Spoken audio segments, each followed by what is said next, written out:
अगर आप असल में मर्द हैं, सामने आके बात करिए ना। अगर तुम्हें हिंदू मुस्लिम से इतनी दिक्कत है, अगर तुम हिंदू थी और तुम्हें मुस्लिमों से इतनी दिक्कत है, तो मोमडन जो भाई बहन है वो भी सांस लेते हैं, तो तुम भी सांस लेना बंद कर दो। हवा में तो सबका ही खून पसीना है ना, तो तुम क्यों उनके अगर वो सांस ले तुम मत सांस लो। काफी मोमडन होते हैं जो खेती बाड़ी करते हैं, जो खाना या फल वगैरह देते हैं, उनका खाना खाना तुम बंद कर दो।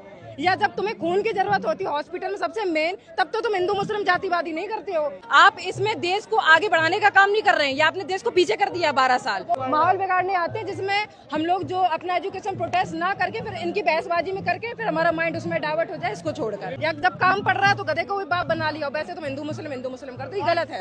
ये देशभक्त नहीं है और ये देश के लिए बात या काम नहीं करते हैं। इन्हें सिर्फ हिंदू मुस्लिम करना आता है, मंदिर और मस्जिद करके लड़ाई करवानी है, और एजुकेशन या जो चीज मेन है उस पर बात नहीं करेंगे। मैं पीएचडी करना चाहती हूँ, मैं कर नहीं पा रही हूँ भाई। एमफिल तुमने हटा दिया, पीएचडी का थीसिस का हाइपोथेसिस था, हमें एच नहीं आता है, ठीक है। और उससे भी बड़ी बात यह है कि हम करें क्या, नेट का पेपर लीक हो जाता है। अभी सोशियोलॉजी और इकोनॉमिक के पेपर में इतने सारे क्वेश्चंस उठ रहे हैं। ट्रांसपेरेंसी तो होनी चाहिए ना, ये तो बेसिक एथिक्स है भाई।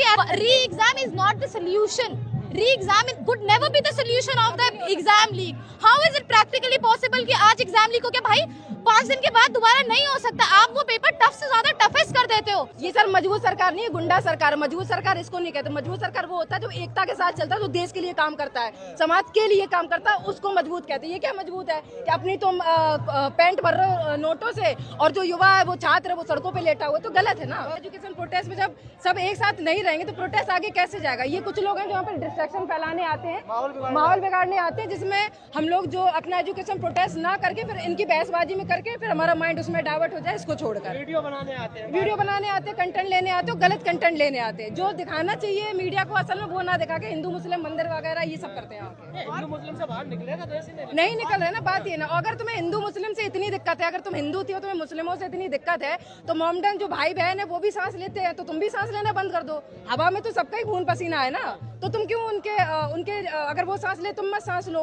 काफी मोमडन होते हैं जो खेती बाड़ी करते हैं, जो खाना या फल वगैरह देते हैं, उनका खाना खाना तुम बंद कर दो। या जब तुम्हें खून की जरूरत होती है हॉस्पिटल में सबसे मेन, तब तो तुम हिंदू मुस्लिम जातिवादी नहीं करते हो। यहाँ आके ये चीज क्यों कर रहे हो पर, ये अपनी सोच बदलो। या जब काम पड़ रहा है तो गधे को भी बाप बना लिया, वैसे तुम हिंदू मुस्लिम करते, ये गलत है। ये नफरत कभी नहीं कम होगी, क्योंकि कुछ लोग ऐसे हैं जो इसको बरकरार रखना चाहते हैं। ये देशभक्त नहीं है और ये देश के लिए बात या काम नहीं करते हैं। इन्हें सिर्फ हिंदू मुस्लिम करना आता है, मंदिर और मस्जिद करके लड़ाई करवानी है, और एजुकेशन या जो चीज मेन है उस पर बात नहीं करेंगे। एजुकेशन मेन नहीं है क्या? एजुकेशन मेन है, उस पर तो ये लोग बात नहीं करेंगे, वही तो मैं कह रही हूँ। आप लोग अपने हिसाब से मुद्दा उठाना चाहती है, सवाल हम कर रहे हैं, आपको गलत लग रहा है। कंसिडरेबल तो ये चीज होनी चाहिए ना कि अगर आप जो काम कर रहे हो वो जनता तक